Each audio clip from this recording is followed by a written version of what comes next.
nasihatnya Al-Habib Abdullah bin Ali Al-Haddad. Beliau menasihati kita, katanya beliau, wa 'alaika bi birril walidaini, hendaknya engkau itu berbakti kepada kedua orang tuamu. Fa innahu min aujabil wajibat, sesungguhnya berbakti kepada orang tua itu termasuk daripada kewajiban-kewajiban. Wa iyyaka wa uquqahuma, kemudian kata beliau, hati-hatilah kalian terhadap durhakanya kalian terhadap orang tua. Fa innahu min akbaril kaba'ir, sesungguhnya durhaka kepada orang tua tersebut daripada dosa-dosa yang besar. Qala ta'ala, Allah Subhanahu wa ta'ala berfirman, wa qadha rabbuka alla ta'budu illa iyyah wa bil walidayni ihsana. Allah Subhanahu wa ta'ala berfirman, dan sesungguhnya Tuhanmu sudah menentukan atau memerintahkan kepada kalian alla ta'budu illa iyyah, hendaknya kalian itu tidak menyembah selain kepadanya, yaitu Allah. Wa bil walidayni ihsana, dan kepada kedua orang tua kalian bersikap baiklah. Kemudian Allah Subhanahu wa ta'ala Allah Subhanahu wa ta'ala juga berfirman, an ashkurali wa liwalidayk, hendaknya kamu itu bersyukur kepadaku dan kepada kedua orang tua kalian. Kemudian kata beliau melanjutkan, fandur, perhatikan, kaifa qarana al-amru bil ihsan, bagaimana Allah Subhanahu wa ta'ala membarengkan perintah dengan berbakti kepada orang tua dibarengkan dengan apa? Dengan perintah Allah Subhanahu wa ta'ala memerintahkan kita menyembahnya. Setelah Allah Subhanahu wa ta'ala memerintahkan kita untuk menyembahnya, mentauhidkan kepadanya, Allah Subhanahu wa ta'ala menyandingkan, menyetelahkan setelahnya dengan menyuruh kepada kita berbakti kepada kedua orang tua. Kemudian kata beliau, fa'alaika bi'tiba'i mardhatihima, hendaknya kamu itu mencari atau meneliti perkara-perkara yang bisa membuat ridho keduanya. Wa imtithali amrihima, dan mematuhi perintah keduanya, malam yakun maksiyah, selagi perintah keduanya tadi tidak berkaitan dengan maksiat. Kemudian wajina binahihima, dan menjauhi apa-apa yang dilarang oleh keduanya. Malam yakun ta'ah wajibah, selain mereka tidak melarang perkara yang berupa ketaatan yang wajib. Kemudian wa bi itharihima ala nafsika wa taqdimi muhimmatihima ala muhimmatika, hendaknya kamu itu ithar itu mendahulukan keduanya, mendahulukan kedua orang tua ala nafsika, atas dirimu sendiri, dan mendahulukan muhimmatihima, kepentingan-kepentingan mereka kedua orang tua atas kepentinganmu sendiri. Nah, Rasulullah SAW bersabda, birrul walidaini afdalu minas shalah was shadaqah was shaum wal hajj wal umrah wal jihad fi sabilillah. Ini hadis sahih, kata Rasulullah SAW, berbakti kepada orang tua itu lebih afdal daripada salat, zakat, sedekah, puasa, haji, umrah, dan jihad di jalan Allah Subhanahu wa ta'ala. Ini menunjukkan bahwasanya haknya orang tua atas anak itu sangat besar. Sekarang ini banyak orang yang meminta doa kepada ulama, kepada kiai, kepada habaib. Orang tuanya lupa kan? Gak dimintain doa. Ini bukan berarti kita nih, oh berarti kalau gitu gak usah kita minta doa sama habaib, gak usah minta doa sama kiai. Bukan gitu, maksudnya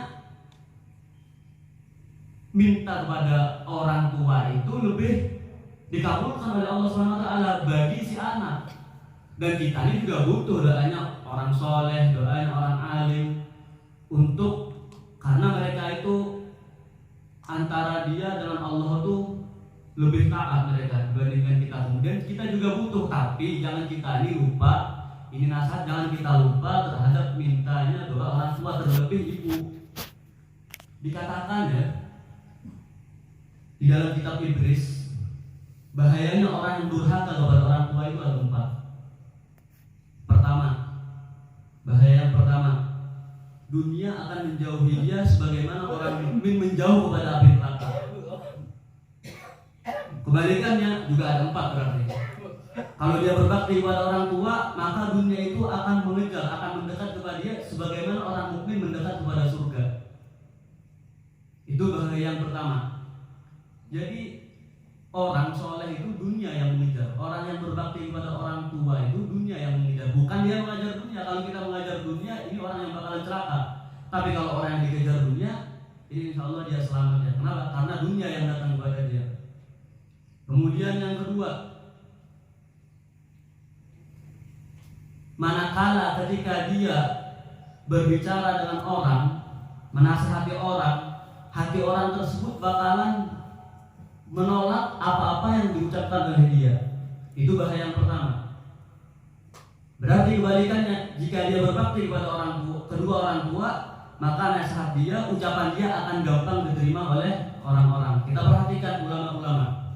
Kiai Hamid itu dulu itu di pengajiannya itu masih belum ada mikrofon, belum ada pengeras suaranya. Dan itu pengajiannya banyak sampai keluar. Orang yang di luar tuh kalau dipikir-pikir ya enggak kedengeran. Tapi pas ditanya, kalian ini yang di luar dengar kan Kiai Hamid ngomong apa? Enggak dengar. Kok mau hadir tiap minggu ini? Ya enggak tahu, kalau setelah hadir pengajian Kiai Hamid itu walaupun enggak dengar saya masuk gitu ke hati. Kenapa? Karena Kiai Hamid berbakti pada kedua orang tuanya. Semua ulama yang maju, ulama yang barokah, yang manfaat, pasti salah satu jalannya, salah satu sebabnya karena berbakti mereka kepada kedua orang tua. Al-Habib Ali Al-Habsyi, maulidnya dibaca di mana-mana. Siapa yang enggak kenal Al-Habib Ali Al-Habsyi? Beliau pernah berkata, kalau andaikan ibuku membutuhkan uang dan dia ingin menjualku dengan menganggapku ini sebagai budak, aku bakalan terima. Aku bakalan ingin dijual asalkan ibuku ridho. Ini Al-Habib Ali Al-Habsyi. Sekarang maulidnya dibaca di mana-mana. Kenapa? Karena bakti beliau kepada kedua orang tua. Kemudian bahaya yang ketiga, imannya dia itu akan semakin berkurang. Dan kalau dia itu durhaka kepada kedua orang tuanya. Kebalikannya, berarti kalau orang yang berbakti kepada kedua orang tua, imannya akan bertambah. Dan kalau iman Anda semakin berkurang semakin hari, ini sangat ditakutkan Anda meninggal dalam keadaan su'ul khatimah. Alhamdulillah min dzalik.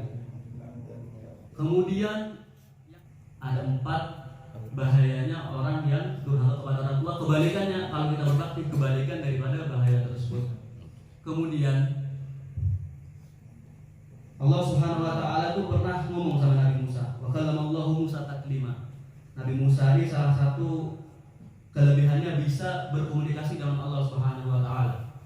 Allah pernah berkata sama Nabi Musa, "Ya Musa, man barra walidayhi, barang siapa yang berbakti kepada kedua orang tuanya, wa aqali, dan dia durhaka kepada aku, katabtuhu baran, aku akan tetap menulis dia sebagai orang yang berbakti kepada orang tua dan kepada aku. Wa man aqal walidayhi, barang siapa yang durhaka kepada kedua orang tua, wa barrani, dan dia patuh kepada aku, taat kepada aku, katabtuhu aku akan tetap menulis dia sebagai orang yang durhaka."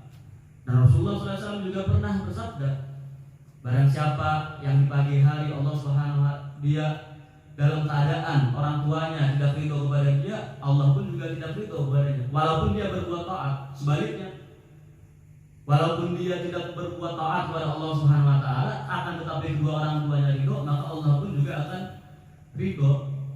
Dan sekarang ini beliau Al-Habib Abdullah Al-Haddad menyinggung ya. Katanya beliau di akhir nasihat beliau nanti, rahimallahu walidan a'ana waladahu ala birri. Semoga Allah Subhanahu wa taala merahmati, mengampuni orang tua yang membantu terhadap anaknya untuk berbakti kepadanya. Jadi ini nasihat Al-Habib Abdullah Al-Haddad ini, kadang-kadang anak durhaka kepada orang tua itu disebabkan orang tuanya sendiri. Di kitab Ihya Ulumuddin itu dijelaskan, kalau orang tua mengasih hadiah ke salah satu anaknya, kemudian anak yang lain tidak dibagi, itu bisa dosa. Walaupun itu haknya orang tua, tapi bisa dosa. Kenapa? Dikhawatirkan anak satunya durhaka, anak satunya cemburu, kemudian melawan kepada orang tua, itu berdosa. Kemudian dulu tuh ada orang yang datang ke Sayyidina Umar, ngaku anak saya ini durhaka, gini. Didatangi sama Sayyidina Umar, setelah diteliti ternyata salah ayahnya. Anaknya wala diajari ilmu agama, wala dididik adab, wala dikasih nama yang baik sama orang tuanya. Dan ini dosanya bukan hanya anaknya yang mendapatkan dosa, tapi orang tuanya mendapatkan dosa disebabkan apa? Disebabkan tidak mendidik anak dengan benar. Dosanya antara Allah.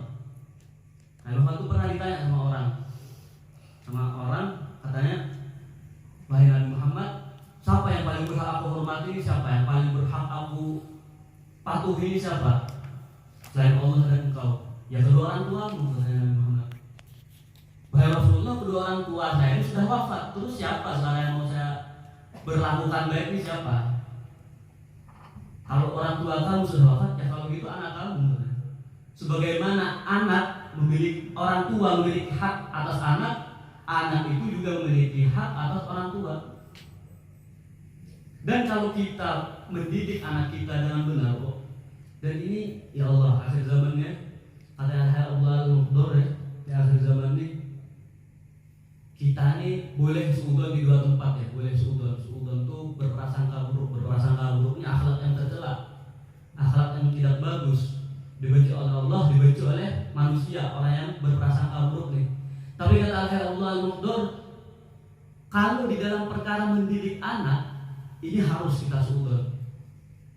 Lah kalau Anda mendidik anak husnudzon terus, pulang malam, yang anak perempuan dibiarkan bermain sama laki-laki, husnudzon, kita berprasangka baik aja, gak mungkin mereka melakukan hal yang buruk, hal yang haram. Emangnya anak Anda wali? Anak Anda juga memiliki syahwat, memiliki nafsu.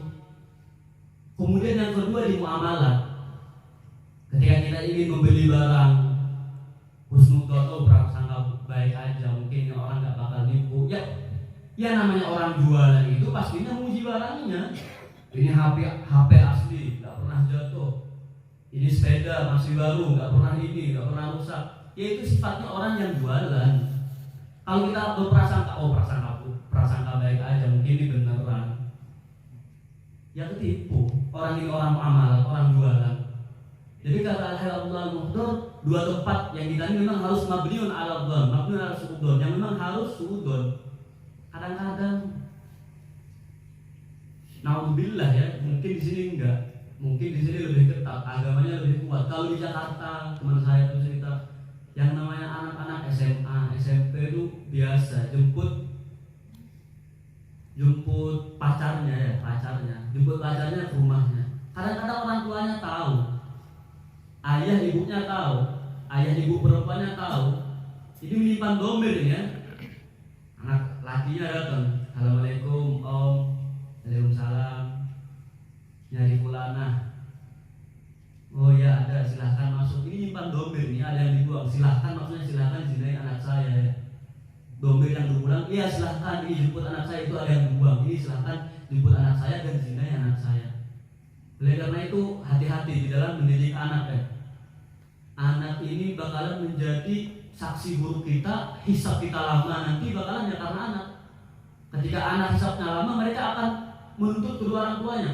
Abah saya tidak pernah mengajarkan ini, ya Allah. Ibu saya tidak pernah mengajarkan ini kepada saya tidak tahu. Kita kena, orang tuanya kena. Oleh karena itu intabih ya. Anak wajib berbakti kepada orang tua, dan orang tua juga jangan durhaka kepada anak. Maksudnya bukan durhaka seperti anak durhaka kepada orang tua, maksudnya dengan tidak mengajarkan ilmu, tidak mendidik. Coba anda tuh harus suudzon. Anda kiri mata-mata yang dipercaya gitu. Coba di sekolahan anaknya ngapain gini, itu harus ya. Jangan husnudzon terus. Oh nggak mungkin anak saya gitu. Anak saya ini sudah terdidik. Ya Allah. Kalau sudah anaknya tuh dewasa, sudah sulit untuk dididiknya. Mendidik anak masih kecil itu sama kayak ngukir di atas batu, susah ya. Ngukir di atas batu itu susah, nulis di atas batu itu susah, dan menggok-menggoknya. Tapi kalau sudah dewasa anaknya, sudah besar, sudah labil, mendidik anak dalam keadaan labil anaknya itu seperti menulis air di atas air. Kira-kira bisa enggak? Bisa enggak nulis di atas air? Ya kena ompong hilang lagi tulisannya. Tapi kalau di atas batu itu susah, tapi mungkin. Ya memang begitu juga mendidik anak, susah, tapi mungkin aja kalau itu berhasil asalkan dia masih kecil ya. Kalau sudah dewasa, ya bukan berarti kalau udah dewasa kita nggak usah didik, orang nggak bisa lagi dididik. Ya ini salah kaprah lagi ya. Kalau nggak bisa melakukan semua, nggak bisa mendidik dari kecil, ya jangan tinggalkan semua, nggak dididik sama sekali. Ini salah ya, pemahaman salah. Maksudnya didik sebisanya, wabil khusus lebih ditekankan lagi ketika anak itu masih kecil. Ya, karena itu hati-hati di dalam mendidik anak, khususnya anak perempuan ya.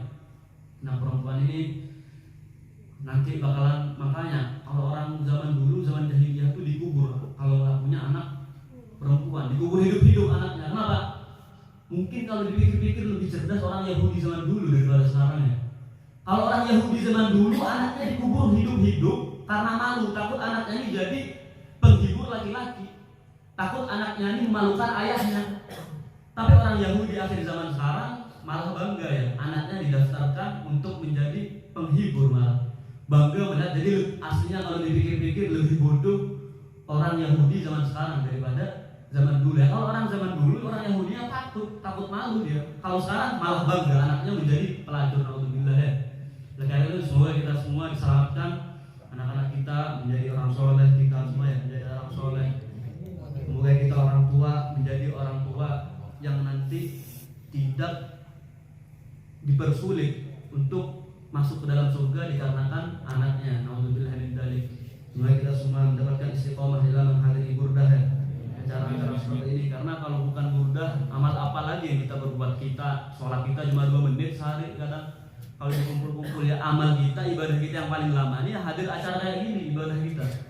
Burdah, baca sholawat. Kalau disini baca wiridnya enggak, kadang sholatnya kadang terburu-buru ya. Jadi sangat ditekankan bagi kita ya, orang yang ibadahnya sedikit ya minimal seminggu sekali lah hadir acara burdah ini, istiqomah ya. Istiqomah itu khairum min alfi karomah. Karena istiqomah itu lebih bagus daripada 1000 karomah ya. Ini dari saya. Kalau ada kata-kata yang salah kurang lebih, ini bukan kata saya, ini kata Al-Haddad Haddad. Saya menyampaikan kata Al-Haddad Haddad ya. Jadi kalau ada salah ngomong dari saya, maafkan ya. Kalau kasar atau apa, minta maaf sebesar-besarnya. Assalamualaikum